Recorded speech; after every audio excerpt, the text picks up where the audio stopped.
For change. Change starts with our vote. We have to vote.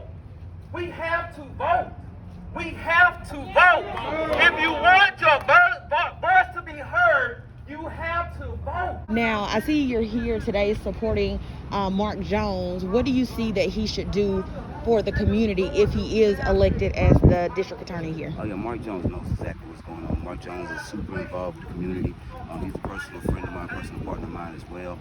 He knows about the arrest rates, and like he was a victim to it himself and had to deal with it himself, being arrested for a video that he did that he had nothing to do with organizing, just a little campaign to show he support the community. And all of that wound up going way left and way south. So it's a lot of different things that need to be addressed. And I feel like he knows exactly what he needs to do to address these things as far as Columbus. I have Mark Jones here, Columbus, Georgia, at one of his rallies. So Mark, if you are elected as the district attorney, what do you plan on implementing? What type of initiatives do you plan on implementing to assist the people here in Columbus? Biggest thing right now with current events is going to be we've got to have police accountability. And the only way to do that, the only way they're going to respect the people is if you vote the current DA out of office. That's the only thing they respect, is when you vote them out of office, okay? And let's get a DA in there, me, who's going to represent the people, who's going to put the people first. And what's happening is you've seen with Ahmaud Arbery, you've seen with George Floyd, you've seen locally here with Hector Arreola. A lot of people don't know that name, but he's a man 2 years ago, an officer sat on him, and he's telling him, I can't breathe, and he ends up dying. And no prosecutions from the DA. In fact, if you look at her record, in 12 years, the current DA has never prosecuted an officer for police misconduct. So that's got to change. We need to build a culture where the assistant district attorneys and the district attorneys aren't trying to cover stuff up for the officers like they're better than us. We need a culture where they're going after them. They're saying, look, you were sworn to uphold the peace, you were sworn to protect the peace, and you committed egregious acts of violence against Black, brown, indigenous peoples.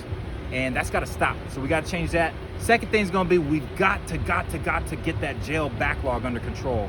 We've got almost 100 people in there charged with murder, the most serious criminal offense in the system. Murder, all right? Now, not all those people are guilty, and they're waiting 3 to 5 years just to go to court. That is unconstitutional under our law. We can't have that. So we need a DA who's going to get her paperwork done so that we can move the cases and we can get the innocent people can have their day in court, have their trial, and the people who are not innocent can go on down the road to the prison system. We don't need to be housing them in our system. And right now what you have is the DA who, due to her ineptness in leadership, I'm gonna say it, her ineptness in leadership, the families of the murder victims, their voices are simply not being told. And they feel like they don't have a voice in court, and that has got to stop. So those are probably the two biggest things that I would do for the community as the People's DA. It's a People's DA platform. It's a West Coast platform that I'm trying to bring here.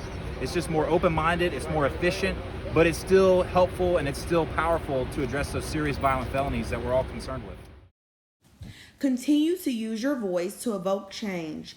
And remember to like, comment, and subscribe. Perry News, uncensored for the culture.